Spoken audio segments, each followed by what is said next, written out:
So we should move ahead with some basic concepts of chemistry and the unit of length, that is meter.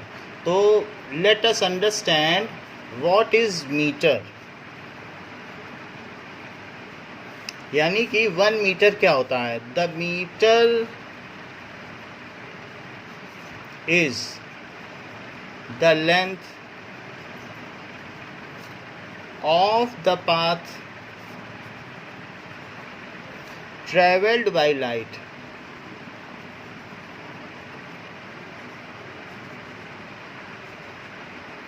In vacuum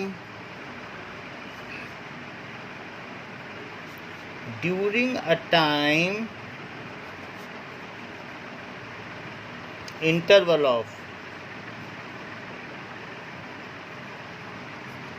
1/2999792 of a second. Metre की definition है. What does it mean by meter? So let us understand it. So meter is the length of path traveled by light in vacuum.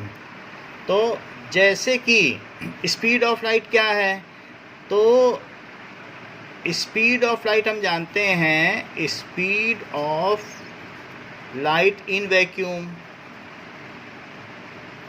It is, वैसे तो 3 × 10⁸ metre पर second जानते हैं. It is just approximately, but अगर देखा जाए और exactly equal to देखा जाए, सो 2.99792458 × 10⁸ मीटर पर सेकेंड ये होता है.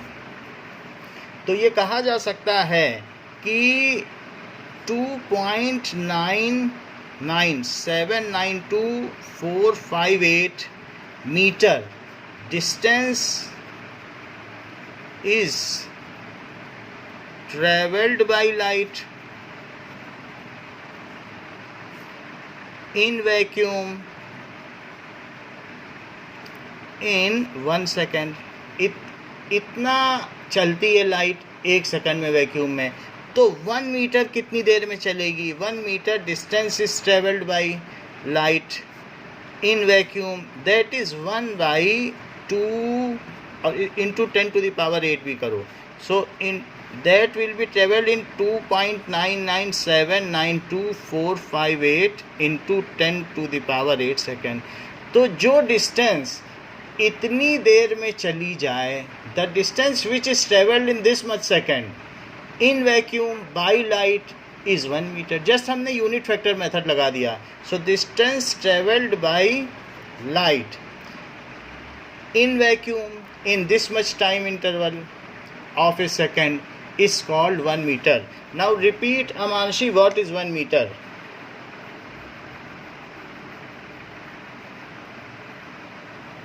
That is the 1 meter of length is path of light traveled by light in vacuum during the time interval of 1/2.99 into 10⁸ second. समझ में आ गई बात? yes sir. Okay, now this is the definition of 1 metre. अब आगे देखो, unit of mass that is kilogram. तो 1 kilogram क्या चीज़ होती है? That is, it is a prototype of kilogram. एक तरीके की रेप्लिका रखी हुई है फ्रांस में, पेरिस में रखी हुई है. तो अ प्रोटोटाइप एक इस तरीके का वहाँ पर बना हुआ रखा है और वैक्यूम में रखा है, जिसकी वजह से उसका ऑक्सीडेशन ना होने पाए, ऐसे रखा है वहाँ पर. तो वो सील्ड है पूरी तरीके से वैक्स से. So a prototype kept in France डी पेरिस, यानी फ्रांस में जो पेरिस में है, आप ऐसे लिख लें पेरिस, ठीक है. Made of platinum iridium alloy, platinum iridium alloy encased in vacuum sealed container. क्योंकि कई बार क्या होता है, जैसे आयरन में रस्ट लग जाता है तो उसका वजन बढ़ जाता है, तो इसमें अगर रस्ट लग जाएगा तो इसका वजन बढ़ता चला जाएगा. एक तो एलॉय में वैसे भी रस्ट नहीं लगता, इसलिए एलॉय का बनाया गया है, और साथ में वैक्यूम में भी सील्ड है. वैक्यूम सील्ड कंटेनर, उसी को 1 किलोग्राम माना गया है. तो ये तो 1 किलोग्राम हो गया. Next is what is 1 second. 1 second क्या होगा? सो सेकेंड को डिफाइन किया गया है कि जो भी सीजियम है, तो सीजियम में ये उसका न्यूक्लियस हो गया, और न्यूक्लियस के ऊपर बहुत सारे और भी लेवल होते हैं. ये जो शेल्स हैं, क्या आपको इस बात की जानकारी है कि किसी भी शेल में सब शेल्स भी होते हैं, SPDF? वो अच्छा, तो मान लीजिए जैसे इसके 4th सेल में S होगा, P होगा, D होगा और F होगा, ये सब इसमें होंगे, तो उसको कहते हैं हाइपर फाइन लेवल्स. ये शेल्स हैं और उनके ये जो सब शेल्स हैं, सब शेल्स, तो that is also called hyper fine levels. और ये सीजियम का है. तो सीजियम में जो इलेक्ट्रॉन होता है, अब इसी में उसके 4 लेवल हो गए SPDF किसी एक शेल में, तो वो इन्हीं में ऑसिलेट करता रहता है. कभी S से P में चला जाएगा, P से D में चला जाएगा और ऑसिलेट करेगा. क्या आपको मालूम है 1 सेकंड में ये कितने ऑसिलेशन करता है वो इलेक्ट्रॉन अपने हाइपर फाइन लेवल्स में? सो इन 1 second electron oscillates between its hyperfine levels.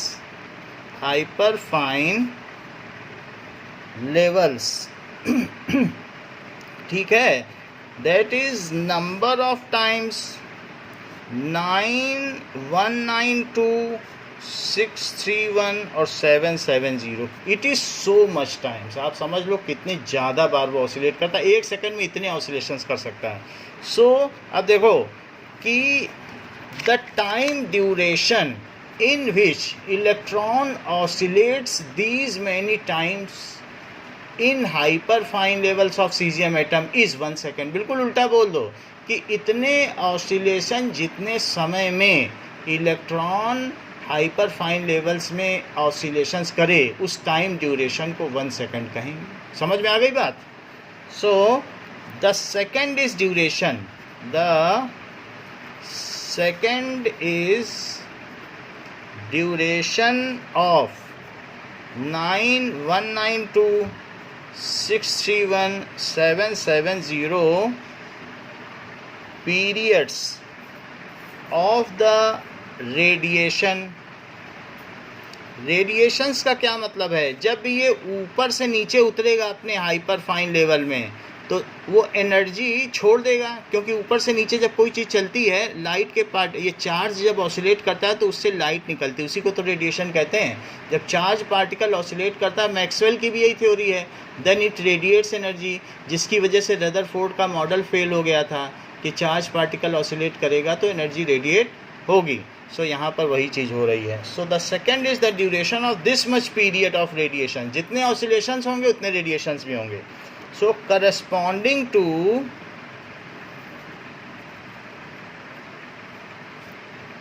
transition between two hyperfine levels,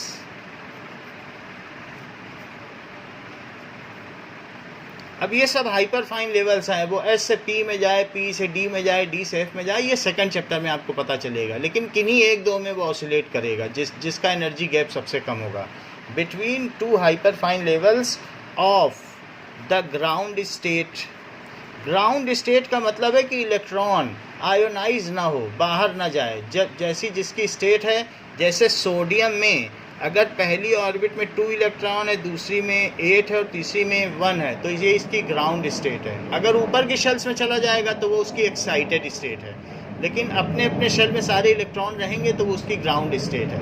तो इस तरीके से hyper fine levels of ground state, most stable state को ग्राउंड स्टेट कहते हैं। तो ground state of caesium, caesium में भी बहुत सारे आइसोटोप्स होते हैं, तो मैं 133 की बात कर रहा हूँ जिसमें प्रोटॉन्स प्लस न्यूट्रॉन्स का नंबर 133 हो, ऐसे सीजियम की बात करते हैं। जैसे कार्बन 12 है तो उसमें 6 प्रोटॉन और 6 न्यूट्रॉन होते हैं, कार्बन 13 में 6 प्रोटॉन और 7 न्यूट्रॉन होते हैं। तो ऐसे ही सीजियम 133 की बात कर रहा हूँ, जिसमें से ये जो है 55 तो इसके प्रोटॉन ही हो गए, बाकी साथ में जो बच गए वो न्यूट्रॉन हो गए।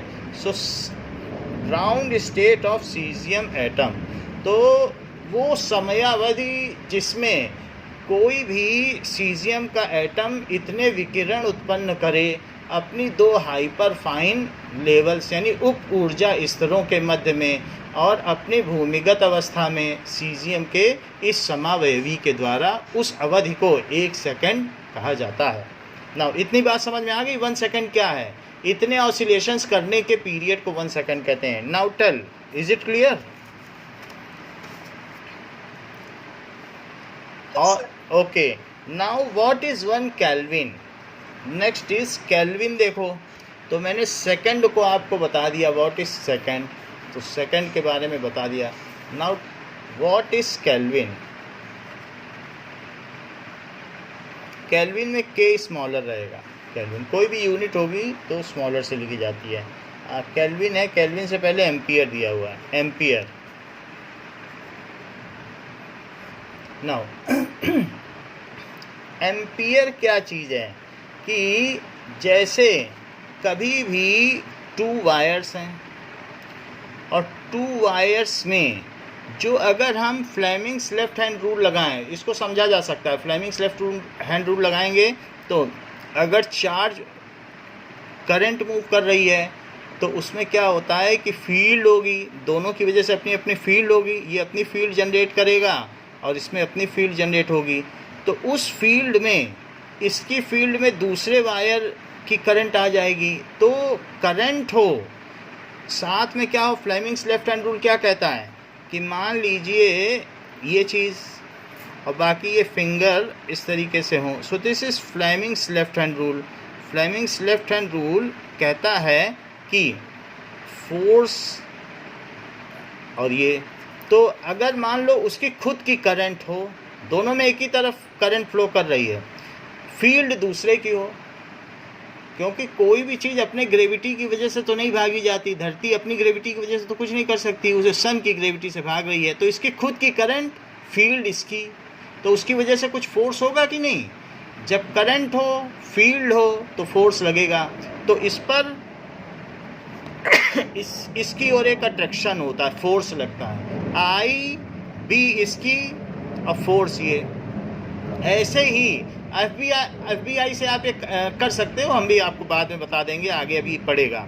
और इसी तरीके से इसकी खुद की करंट और फील्ड इसकी बगल वाले की, तो ये B हो गया और इस पर इधर फोर्स लगेगा। तो 2 वायर अगर एक तरफ ही दोनों पैरेलल रखे हों और इनफाइनाइट लेंथ के हों तो उनके बीच में एक अट्रैक्शन फोर्स लग जाता है और दोनों वायर इस तरीके से एक दूसरे की ओर खींचे चले आते हैं, तो दोनों वायर पास आ जाएंगे। तो अब इसमें कुछ फोर्स लग रहा है, वो एम्पियर्स लॉ से पता किया जा सकता है कि ये जो फोर्स क्या लग रहा है, फोर्स पर यूनिट लेंथ, यानी 1 मीटर के वायर में कितना फोर्स लगता है, 2 × 10⁻⁻7, और दोनों में जो करंट है I1 I2 और अपॉन R, ये है फोर्स का फार्मूला। तो अब व्हाट इज़ 1 एम्पियर? हम चाहते हैं कि 1 एम्पियर कर दिया जाए, इसे 1 करना है और इसे भी 1 करना है। तो 1 कैसे किया जाए? अगर मैं R को 1 कर दूं, और F क्या हो, तो देखो अगर 1 एम्पियर दोनों में करंट फ्लो करे, इफ़ 1 एम्पियर करंट फ्लो करे तो देखो होगा क्या। फिर से देखें कि जैसे 2 वायर हैं और 2 वायर कितना सेपरेटेड हैं, उनके बीच का separation, the separation between 2 wires is 1 metre, इसी को R बोलेंगे। R = और दोनों में 1 एम्पियर करंट हो। अच्छा, दोनों की लेंथ भी क्या हो, 1 मीटर, इनकी लेंथ भी कितनी होनी चाहिए 1 मीटर। तो सब कुछ मैंने ये 1 मीटर लग दिया और 2 × 10⁻⁻7 ये 1 एम्पियर, ये 1 एम्पियर, उनके बीच की distance 1 metre. So when 2 current carrying wires separated by unit distance, ठीक है, experience a force per unit length is equals to 2 × 10⁻⁻7 newton per metre, then the current flowing in those wires is 1 ampere. भाई अगर आपने सब कुछ रख दिया तो बोलो 1 मीटर दूरी पर रखे हुए वायर के बीच में अगर फोर्स पर यूनिट लेंथ कितना लग जाए, इतना लग जाए, क्योंकि ये सब तो 1 ही 1 है, तो ये कहा जाएगा कि उन दोनों वायर में फ्लो करने वाली करंट कितनी हो गई 1 एम्पियर, क्योंकि फार्मूला है ना ऊपर, तो सब कुछ 1 1 रख दो, जैसे हमने पहले रजिस्टिविटी को डिफाइन किया था सब कुछ 1 1 करके, वैसे ही यहाँ पर। तो लिखिए इफ 2 वायर्स, ठीक है, of infinite length,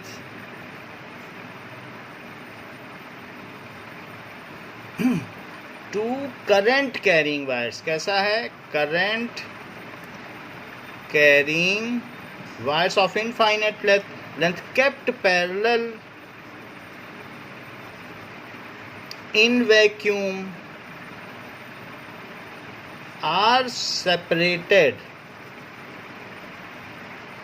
by 1 meter, separated by 1 meter, experience an attraction force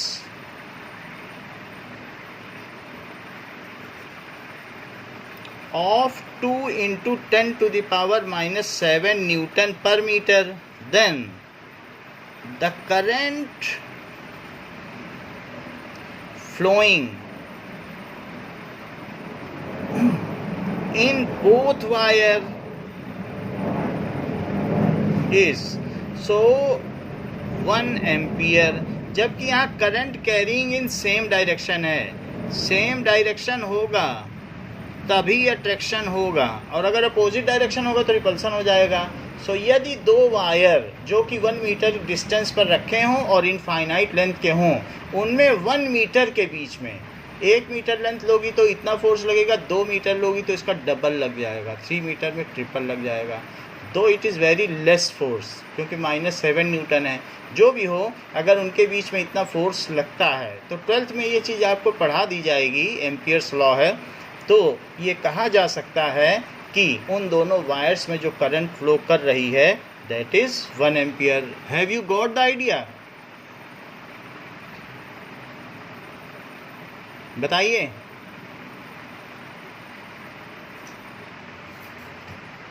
अमांशी, am I audible?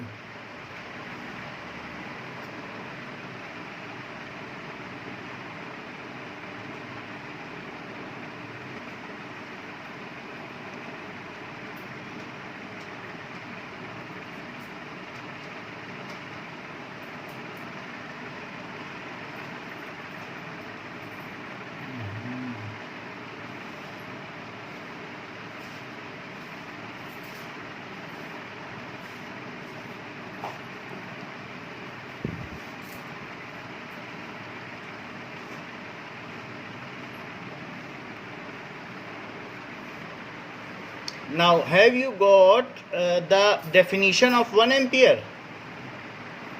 Yes, sir. ठीक है, तो अब हम आगे चलते हैं। Next is kelvin.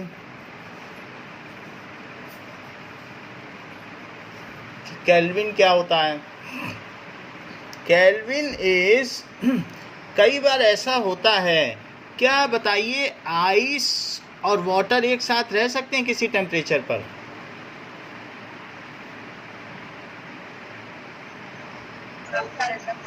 बोलो। जैसे कि 0 केल्विन में कितने डिग्री सेल्सियस होता है? 0 केल्विन मतलब जैसे आप ये कहिए कि 0 डिग्री सेल्सियस में कितने केल्विन होता है? इतने केल्विन होता है। ये 9th में पढ़ा है आपने। अच्छा, 0 डिग्री सेल्सियस में क्या होता है? वाटर प्लस आइस रह सकती है क्या? क्योंकि वो मेल्टिंग पॉइंट है। बोलो, रह सकती है कि नहीं? अच्छा, मान लीजिए एक ऐसी भी चीज़ होती है, अगर मैं क्या करूं कि 0 डिग्री सेल्सियस है, जिसको कि क्या कहेंगे 273.15, इससे थोड़ा सा आगे बढ़ जाओ और प्रेशर बहुत कम कर दो। प्रेशर इतना कम कर दो कि सारा प्रेशर हटा दो, तो उससे क्या होगा कि पार्टिकल्स अब उड़ना भी शुरू हो जाएंगे। यानी किसी भी बर्तन में वाटर भी होगा, आइस भी होगी और साथ में वेपर्स भी बनने लगेंगे। लेकिन ऐसा करने के लिए हमको प्रेशर बहुत कम करना पड़ेगा। 15 एटमॉस्फेरिक प्रेशर से भी घटाना पड़ेगा। और ये पॉइंट क्या है? दैट इज़ ए पॉइंट जिसको कि कहा जा सकता है कि 273.16 केल्विन, थोड़ा सा ज़्यादा, यानी कि 0 डिग्री सेल्सियस से 0.01 ज़्यादा, 0.01 सिर्फ ज़्यादा। और कोऑर्डिनेट लिखो, तो पहले हमने x का कोऑर्डिनेट लिखा और फिर किसका कोऑर्डिनेट लिखा? 15 एटमॉस्फेरिक प्रेशर। तो हमने ये किसका कोऑर्डिनेट लिख दिया? प्रेशर का। तो ये प्रेशर हो गया और ये टेम्परेचर हो गया। तो इस टेम्परेचर पर तीनों चीज़ें एक साथ रह सकती हैं। यानी कि ऐसे में हम ये बात कह सकते हैं कि अगर मान लो टेम्परेचर ज़्यादा बढ़ाओगे तो धीरे धीरे वो चीज़ लिक्विफाई हो जाएगी, और इसी के साथ प्रेशर अगर बढ़ाते चले गए और बढ़ाओगे तो सॉलिड होगा। तो इस पॉइंट के इधर ये सॉलिड है और इस पॉइंट के इधर ये लिक्विड है और इस पॉइंट के इधर ये गैस है और यहाँ लिक्विड। तो तीन चीज़ें हैं जहाँ पर ये अलग अलग है। जैसे कि हमने बता दिया कि एक स्टेट इसकी ये है, ये इसकी स्टेट कौन सी है? लिक्विड की है। तो जिधर की ओर कोऑर्डिनेट पर जाएंगे, जैसे जिस कोऑर्डिनेट पे जाएंगे तो आगे बढ़ने पर क्या होगा? टेम्परेचर बढ़ाते चले जाएंगे और ये सॉलिड है। और क्या करेंगे कि देयर आर डिफरेंट स्टेट्स। तो इस पॉइंट को कहेंगे triple point, where all the 3 states of matter coexist, that is called, उसको क्या कहेंगे? That is triple state. अच्छा, अब ज़रा देखें कि वो कौन सा टेम्परेचर है? The kelvin. सबसे पहली बात, the temperature pressure coordinate, the temperature pressure coordinate. इस टेम्परेचर और प्रेशर पर अगर आप वाटर को ले आओगे तो वो गैस में भी रहेगा, थोड़ा थोड़ा वेपराइज भी होगा, आइस भी रहेगा और लिक्विड भी रहेगा। The temperature and pressure coordinate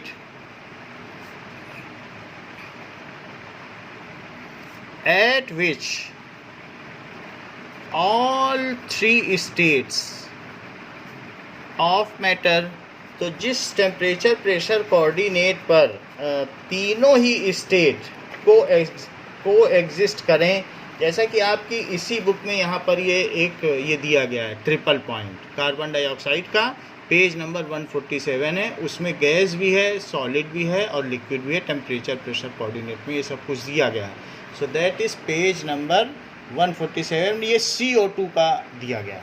तो ऐसे ही the temperature and pressure coordinate at which all 3 states of matter, तीनों ही मैटर की स्टेट मिल जाएंगी, को एग्जिस्ट, एक साथ ही मिल जाएंगी, इज कॉल्ड ट्रिपल पॉइंट। तो ट्रिपल पॉइंट ऑफ वाटर क्या है? Triple point of water is 273.16 kelvin and 0.00015 ATM है। अब इतना समझने के बाद अब हम डिफाइन करेंगे व्हाट इज़ 1 केल्विन। यानी ट्रिपल पॉइंट ऑफ वाटर ये है, और इसका मैं 1/273.16 पार्ट ले लूँ तो 1 केल्विन नहीं आ जाएगा। जैसे 10 केल्विन का 1/10 क्या होता है? 1 केल्विन। तो इतने केल्विन का 1/273.16 क्या होगा? 1 केल्विन। तो 1 केल्विन को डिफाइन करने का यही तरीका है। That is the kelvin is unit of thermodynamic temperature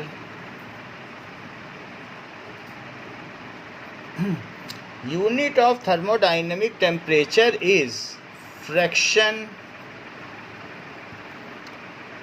1/273.16 of the thermodynamic temperature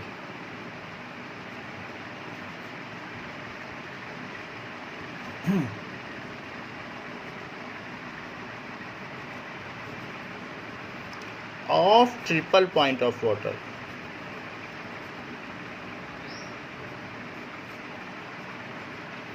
So that is the Kelvin क्या है? It is 1/273.16। इसी का 1/273.16 कर दो तो कितने केल्विन आ जाएगा अमांशी? 1 केल्विन आ जाएगा। तो यही चीज़ दी गई है कि ट्रिपल पॉइंट ऑफ वाटर का 1/273.16 कर दो, 1 केल्विन आ जाएगा। वही केल्विन की यूनिट हो गई। नाउ अब जरा देखो, next is amount of substance, जिसको कि मोल कहते हैं। मोल हम लोगों ने सीख रखा है, the mole is amount of substance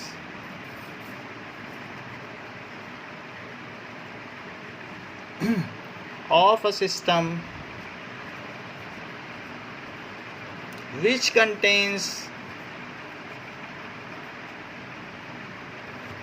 as many elementary entities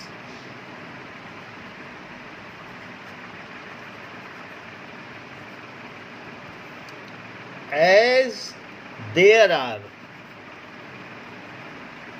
in 12 gram of C12 atom.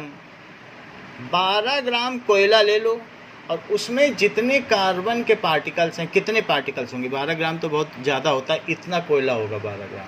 तो उसमें कितने पार्टिकल्स होंगे? कार्बन के तो छोटे छोटे एटम हैं, तो उसमें कितने पार्टिकल्स होंगे?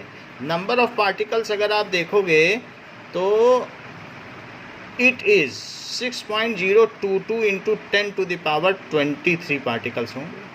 तो इतनी संख्या अगर किसी भी सब्सटेंस में हो तो उस अमाउंट ऑफ सब्सटेंस को 1 मोल कहेंगे, और जो उसका मास होगा उसे मोलर मास कहेंगे, और जो उसका वॉल्यूम होगा उसको मोलर वॉल्यूम कहेंगे। इतनी संख्या का जो भी वॉल्यूम होगा किसी भी गैस में उसे मोलर वॉल्यूम कह देंगे। इतनी भी संख्या का जो भी मास ग्राम में होगा।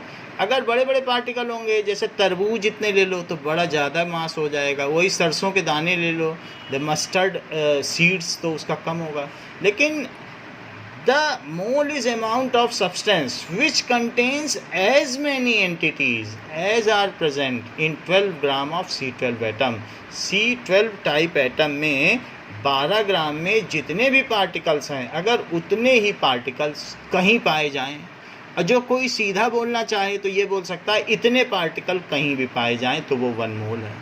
If the number of particles present in any substance is this then it is 1 mole. और हमें ये मालूम होना चाहिए कि C12 में कितने पार्टिकल्स हैं, तो वो चीज़ हम पता कर सकते हैं। हमारे पास फार्मूला है, that is mass by molar mass is N/N0, जैसा कि 9th में हमने देखा है। तो हम इससे ये पता कर सकते हैं आवागाड्रो नंबर पता किया जा सकता है कि उसमें कितनी संख्या है, या ऐसा भी कर सकते हो कि नंबर ऑफ मोल्स भी पता कर सकते हो। So this formula is useful in finding out this. Otherwise अगर आपको एक C12 एटम का मास पता है तो 12 ग्राम में कितने पार्टिकल्स हैं, that can be easily found out, उसे पता किया जा सकता है। तो जितने भी 12 ग्राम में पार्टिकल्स हैं उतने पार्टिकल कहीं भी हो जाएं देन तो इट इज़ कॉल्ड 1 मोल। ठीक है, as there are in 12 gram. So let us see कि नंबर ऑफ पार्टिकल्स होते कितने हैं 12 ग्राम में। So let us find out number of particles in 12 gram of C12 atom, C12 sample. तो उसमें हम क्या करेंगे, that is number of particles है। So given mass upon mass of C12 atom, ये दोनों चीज़ लिख लो। तो गिवन मास तो 12 ग्राम है और मास ऑफ C12 एटम, तो C12 एटम का हमें मास चाहिए। तो 6 उसमें क्या होते हैं, मास ऑफ प्रोटॉन होते हैं। एक C12 एटम के बारे में सोचो, 6 into mass of neutron, 6 neutron होंगे, 6 प्रोटॉन होंगे, and 6 into mass of electron. यही तो C12 एटम में होता है, 6 प्रोटॉन 6 न्यूट्रॉन और बाहर में क्या होंगे 6 इलेक्ट्रॉन। इन सब का अगर मास निकाल लिया जाए तो C12 एटम का मास आ जाएगा। तो ऊपर लिखो 12 ग्राम और नीचे क्या लिखो, सबका 6 कॉमन ले लो। अच्छा, मास ऑफ प्रोटॉन क्या होता है 1.667 into 10 to the power -27 kg है, लेकिन -24 ग्राम हो, 1000 से मल्टीप्लाई कर दो। और 1.67 इंटू 10 टू द पावर -24 और plus 9.1 into 10 to the power -31 kg होता है। लेकिन अगर आप उसमें क्या कर दें, ये देखो ग्राम में बदल लो, 1000 से मल्टीप्लाई कर दिया, तो ये चीज़ 4 डेसिमल और छोटी है, तो इसे नेग्लेक्ट कर दो क्योंकि ये बहुत छोटी है। इनसे 4 डेसिमल और 10,000 टाइम्स छोटी होती है, तो इसलिए इसे हटा दिया गया है। अब देखो, तो हम इन्हीं दोनों का ले लें। सो दैट इज़ 12 ग्राम और डिवाइडेड बाई 6 और इन दोनों को जोड़ लो तो वास्तव में 2 और कॉमन आ जाएगा, अप्रॉक्सीमेटली ले लो। तो ये दोनों का मास सेम ले लो, बाकी आप कैलकुलेट करोगे कि तो आगे रिग्रेस कैलकुलेशंस हैं। तो 1.667 है, तो इन दोनों का जस्ट एक एवरेज आप डाल दो, 67 ले लो और इनटू 10 टू द पावर -24 भी कॉमन ले लो। कोई भी चीज़ 24 कॉमन ले लिया और ये दोनों सेम मान के 2 कॉमन ले लिया। बोलो, इतनी बात समझ में आई?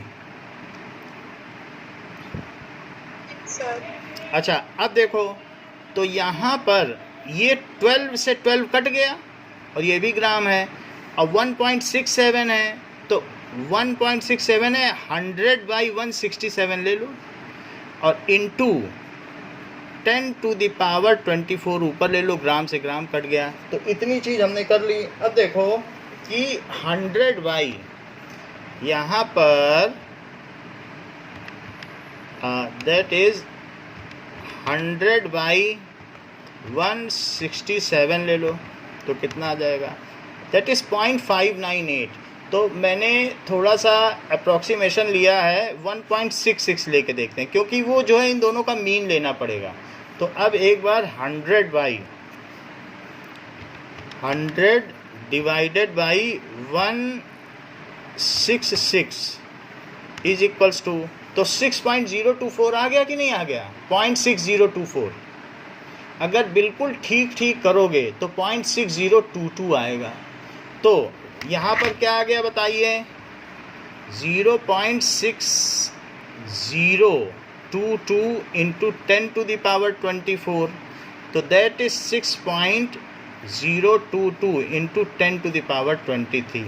तो आपको पता चल गया कि 12 ग्राम में यानी 12 ग्राम में कितने पार्टिकल्स हैं। देखो, number of particles is given mass by mass of C12। Mass of C12 हमने पता कर लिया सबका, इसे इग्नोर कर दिया और बाकी हमने कॉमन ले लिया। तो इस तरीके से क्या चीज़ आ गई, दैट इज इक्वल टू 1.66 ले लेना, तो बिल्कुल एग्जैक्ट आ जाएगा। समझ में आ गई बात? तो इतनी एंटिटीज़ जो कि 12 ग्राम कोयले में होती है, उतने पार्टिकल्स अगर कहीं भी पाए जाएं तो उसे क्या कहेंगे? 1 मोल। या कुछ लोग ऐसे भी डेफिनेशन कहते हैं, if number of entities present in any substance is equal to Avogadro number. कितनी हो? Avogadro number, that is 6.022 into 10 to the power 23, that is n naught भी बोलते हैं। then that much amount of substance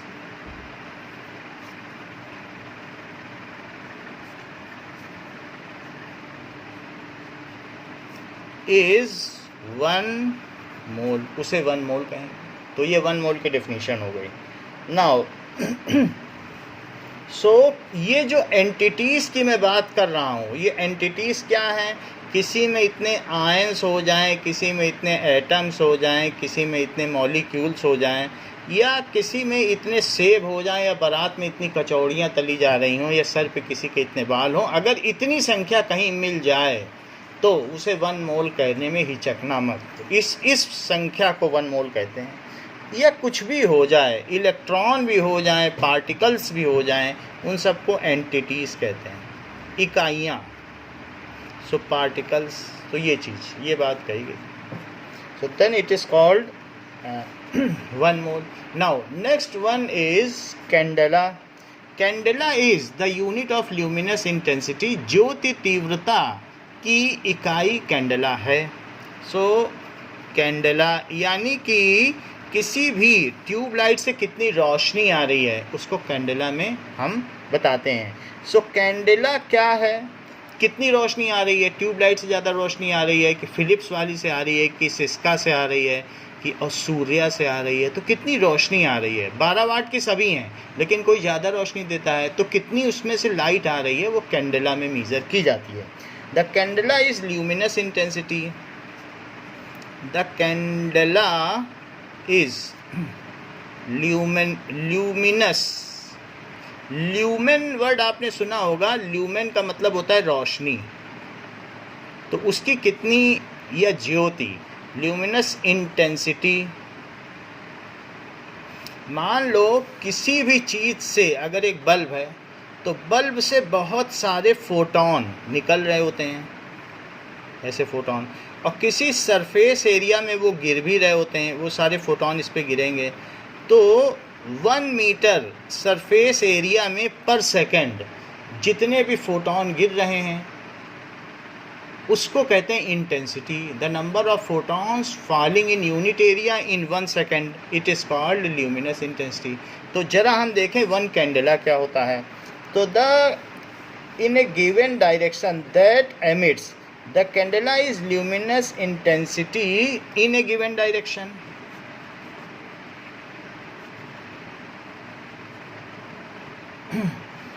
of a source, किसी भी source से गिर रहा है, ये सोर्स है, of a source that emits monochromatic light, monochromatic light।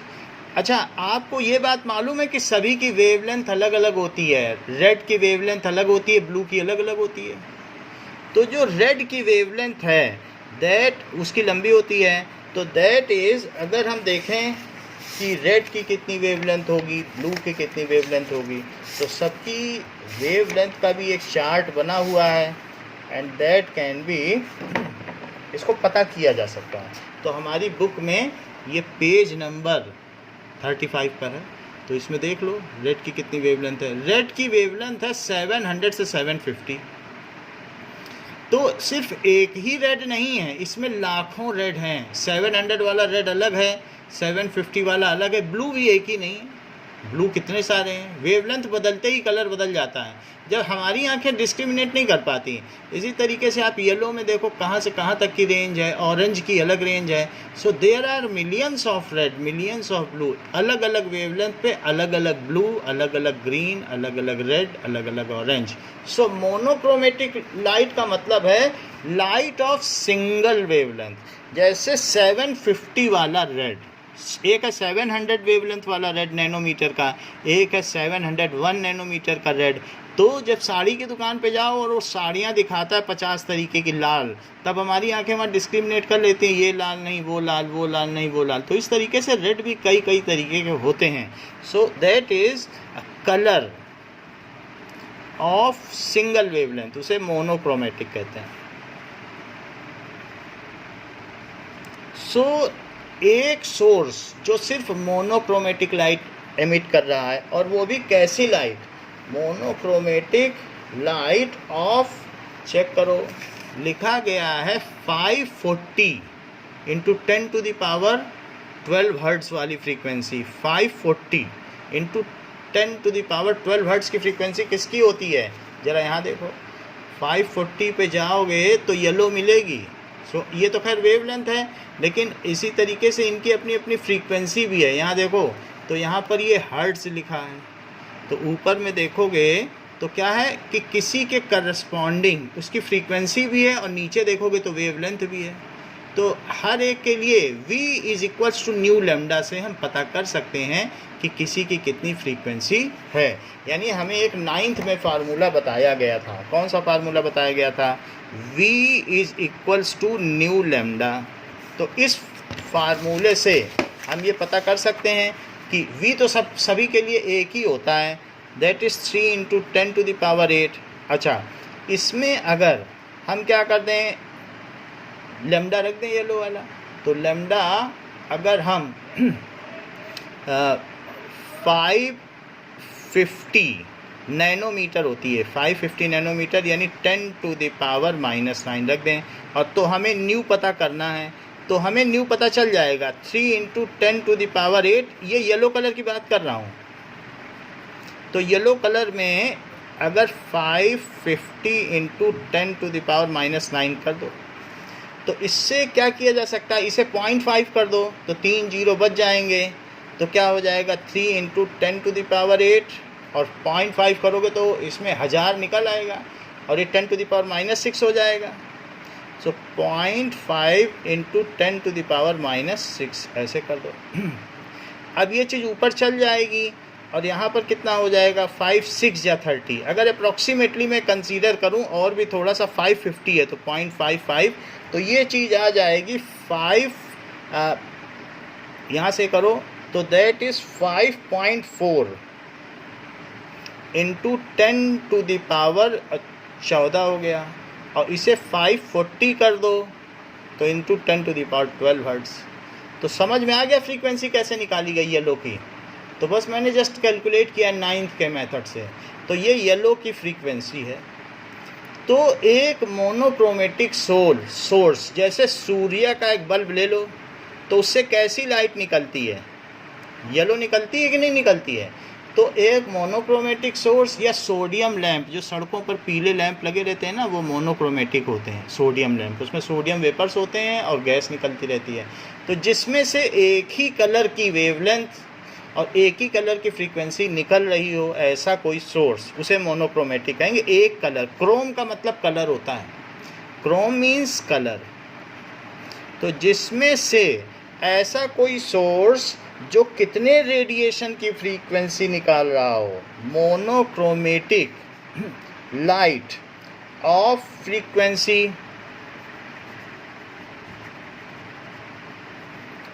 540 into 10 to the power 12 hertz, जो इतनी फ्रीक्वेंसी दे रहा हो, एंड हैज़ रेडिएंट इंटेंसिटी, और कितने फोटोन फेंक रहा हो, इंटेंसिटी, ठीक है, इन दैट डायरेक्शन, किसी एक पर्टिकुलर डायरेक्शन में, 1/√2 683 इतने वॉट क्या होता है, जूल पर सेकंड, इतने जूल एनर्जी फेंक रहा हो पर सेकंड और पर स्टेरेडियन।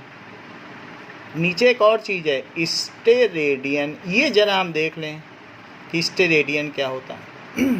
तो पर सेकंड पर स्टेरेडियन, जो इतनी एनर्जी, इतने जूल एनर्जी फेंक रहा हो किसी एक डायरेक्शन में, एक पर्टिकुलर डायरेक्शन लो, तो एक डायरेक्शन में दैट इज़ एक कुछ एंगल बन रहा है, उस एंगल को स्टेरेडियन कहते हैं, सॉलिड एंगल, वो भी हम बता रहे हैं।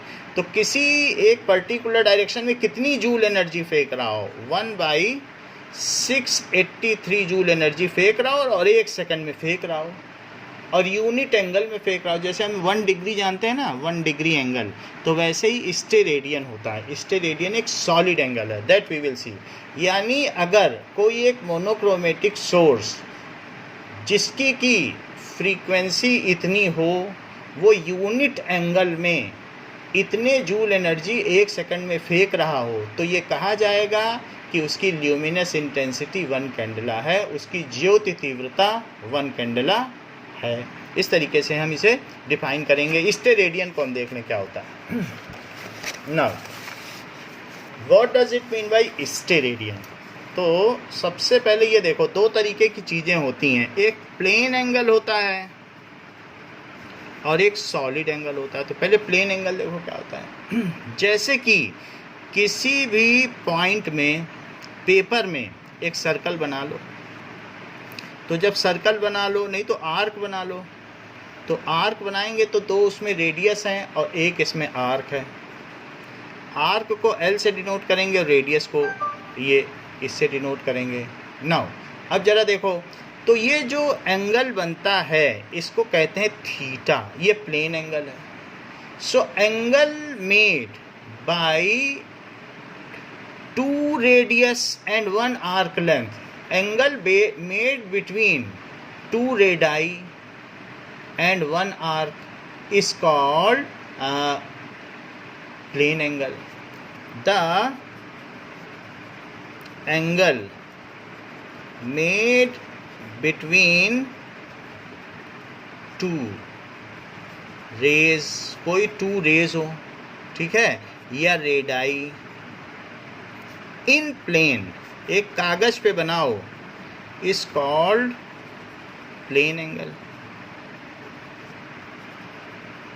तो अभी तक 9th और 10th में हम डिग्री से काम चलाते थे, अब कहीं डिग्री नहीं लगेगी, डिग्री अब खत्म हो गया। सो प्लेन एंगल क्या होता है, plane angle it is equals to arc length upon radius. यानी थीटा क्या होता है, दैट इज L/R, ये थीटा है। मान लीजिए कि जैसे इतना हो जाए तो तब कितना प्लेन एंगल बना। अब L की वैल्यू क्या, πr हो गई, हाफ ऑफ द सरकमफ्रेंस, और रेडियस कितना हो गया, R। तो बताओ ये प्लेन एंगल कितना बन गया, तो थीटा यहाँ कितना बन गया बताओ, L/R। L कितना है, πr, और ये हो गया R। तो R से R कट गया, तो थीटा क्या हो गया, पाई रेडियन। प्लेन एंगल की यूनिट क्या होती है, इन रेडियन, रेडियन में होती है। So that is RAD, radian को RAD भी बोला जाता है। तो यहाँ पर हम देख रहे हैं कि पाई रेडियन है, ये जो एंगल बनता है सेमी सर्कल में उसे पाई रेडियन कहते हैं। लेकिन हम ये भी भली प्रकार से जानते हैं कि ये 180 डिग्री भी होता है। सो 180 degree, that is pi radian is 180 degree. तो हम जरा देखें फिर 1 रेडियन क्या होगा, 180 डिग्री अपॉन पाई। पाई की वैल्यू कितनी होती है, 3.14। तो अगर हम इसे 3 से डिवाइड करेंगे तो ये करीब करीब 57 आएगा। सो 3.14 से अगर हम पाई रेडियन को डिवाइड कर लें, so 180 divided by 3.14 is equal to 57.32। तो अगर मान लीजिए 50 that is pi radian, 1 radian में 57.32 डिग्री होती है 1 रेडियन। इसका मतलब क्या हुआ? इसका मतलब है कि अगर ज़रा फिर से देखो, पहली बात तो ये हम देख लें, पाई रेडियन में 180 डिग्री होती है। कभी कोई कह दे 180 डिग्री को ज़रा रेडियन में बदल दो, कहेगा ये 180 डिग्री ऐसे ज़रा रेडियन में बदल दो, तो सिंपली कह देना 3.14 रेडियन। सिंपली कह देना 3.14 रेडियन होते हैं इसमें। So that is equals to 180 degree. तो 3.14 है, तो फिर 1 रेडियन में कितने डिग्री? 3 से डिवाइड कर दो। तो ये अगर R को 1 ले लो, L को 1 ले लो, तो इनके बीच की जो डिग्री बनेगी वो कितनी बनेगी? That is theta is equals to L/R। तो 1 सेंटीमीटर भी ले सकते हो जो यूनिट लेना चाहो, या 1 मीटर लेना चाहो, तो it is equals to 1 radian. तो ये 1 है और ये 1 है, तो इनके बीच जो एंगल बनेगा वो 1 रेडियन बनेगा। अगर आप इसके बीच के एंगल को सिर्फ 1 भी लिख दोगे तो भी रेडियन माना जाएगा। 1 लिख दिया तो ये रेडियन है, रेडियन लिखने की जरूरत नहीं है। कुछ लोग कभी कभी इसके बीच के एंगल को 90 लिख देते हैं, डिग्री नहीं लिखते, डिग्री नहीं लिखेंगे 90 लिख देंगे, तो फिर ऐसे केस में ये 90 रेडियन मान लिया जाएगा, और फिर 90 इंटू 1 रेडियन मान लिया जाएगा। और 1 रेडियन कितना होता है? That is 57.32 degree. तो ये गलत है। अगर डिग्री न लगाई जाए, जैसे 10th में हम लोग बार बार कहते थे डिग्री लगाओ डिग्री लगाओ, क्योंकि डिग्री नहीं लगाओगे तो इतने सारे हो जाएंगे, तो आप समझ लो हज़ारों डिग्री हो जाएगी। इसलिए whenever you are discussing या operating in degree, then be cautious to put degree, otherwise it is absurd and it will be assumed as radian.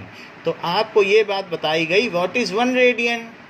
So the angle subtended by unit arc length at the center of unit radius is called 1 radian. तो पहली बात तो आप ये समझो कि plane angle क्या है।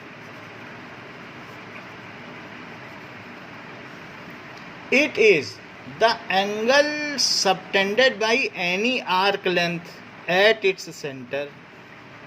कोई भी आर्क लेंथ है और उसने जितना भी सेंटर पर एंगल सबटेंड कर दिया है वो प्लेन एंगल है। The angle subtended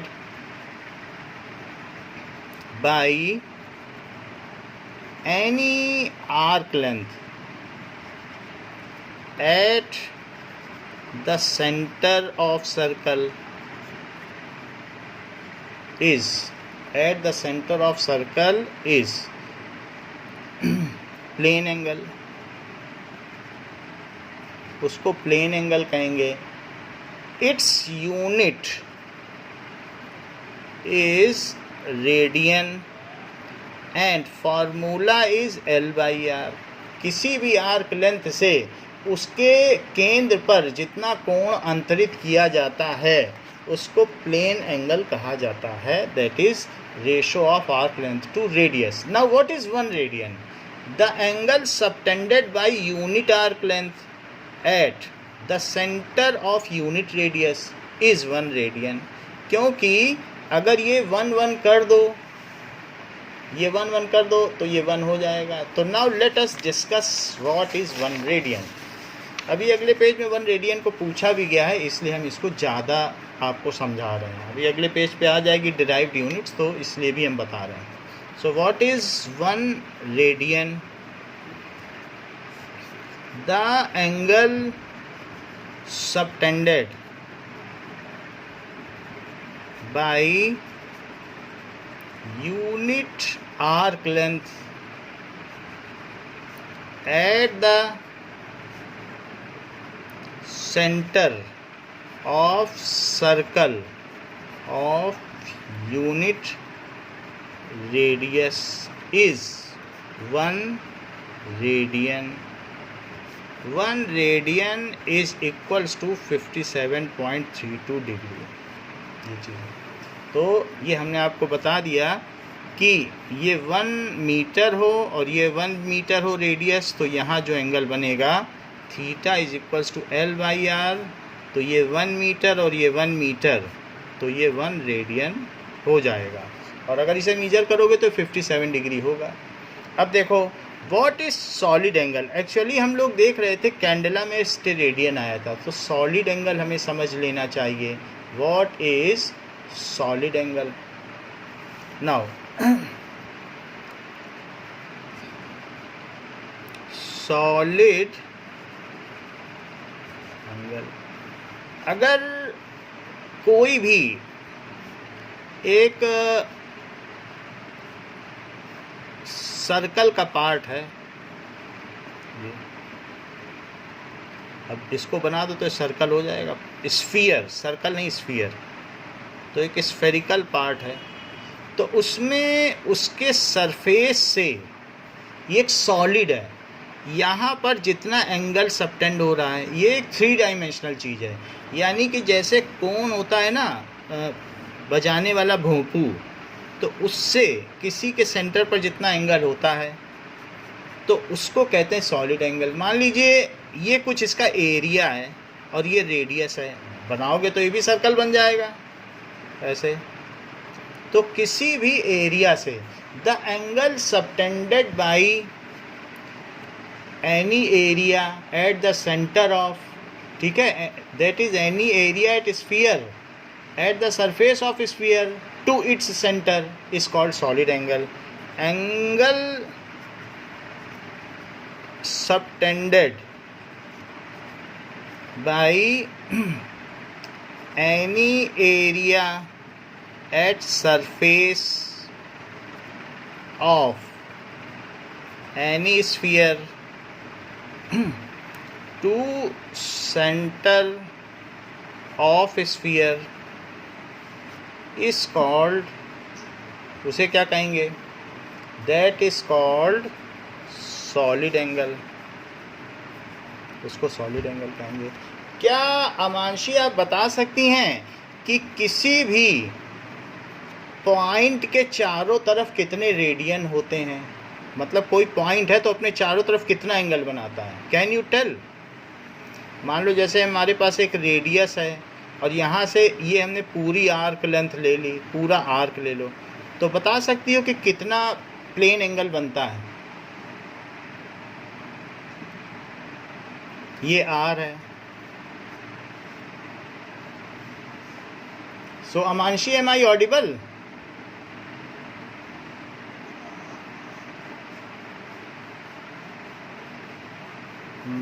अमांशी, am I audible? Yes, sir. तो देखो L कितना है यहाँ पे, 2 पाई R है और ये R है, तो मुझे थीटा निकालना है, तो टोटल कितना प्लेन एंगल बनता है? तो थीटा कैसे निकालोगी? L बाई R, L की वैल्यू क्या लिखोगी? 2 पाई R बाई R, R से R कटा तो कितना आ गया? 2 पाई, तो 2 इंटू 3.14, तो 6.28 रेडियन। तो किसी भी पॉइंट के चारों तरफ कितना प्लेन एंगल बनता है बताइए? 6.28 रेडियन, इतना बनता है। 180 डिग्री में कितने रेडियन होते हैं?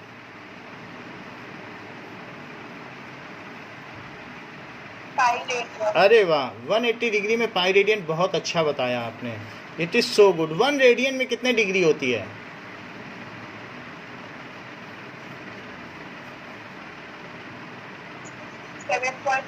57.32. Now, what is the solid angle?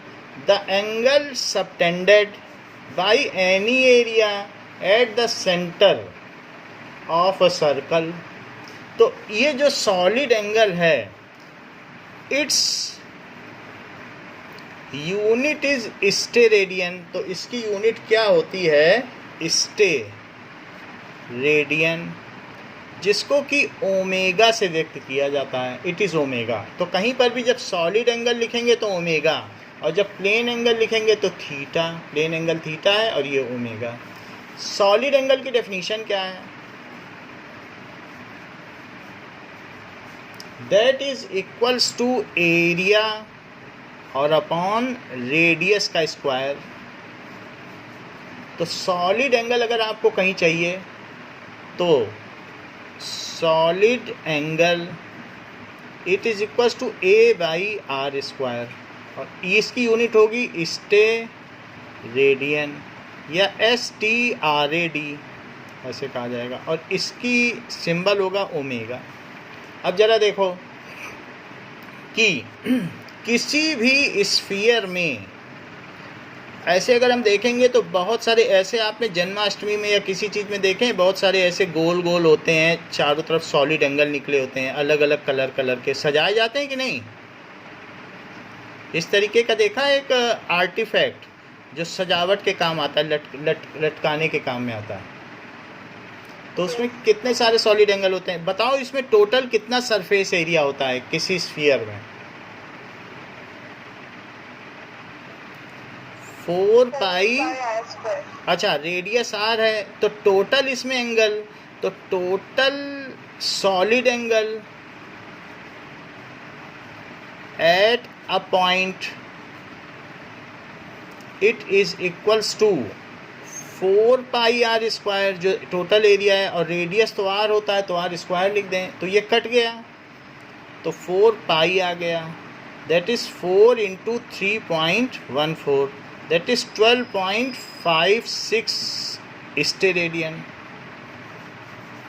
तो जितना ओमेगा है, so total solid angle subtended at by A point, एक पॉइंट अपने चारों तरफ कितना एंगल सबटेंड करता है, एक प्लेन में करता है तो 6.28, जैसे एक पॉइंट है अपने प्लेन में कितना करेगा 6.28, और चारों तरफ कितना करेगा, that is a point subtends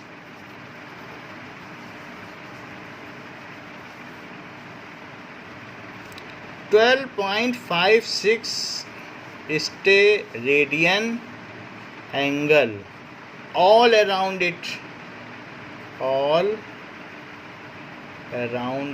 subtends steradian solid angle, इतना सॉलिड एंगल करेगा, and 6.28 radian plane angle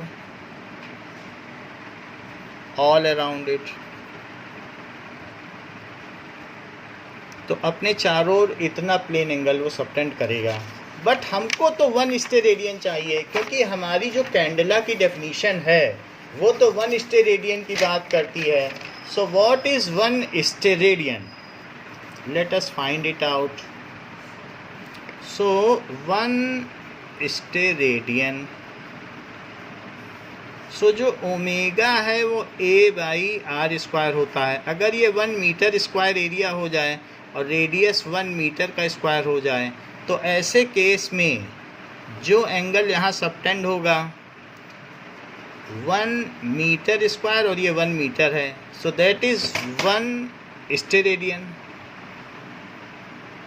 so angle subtended bye unit area at the center of a circle of unit radius is 1 steradian. The solid angle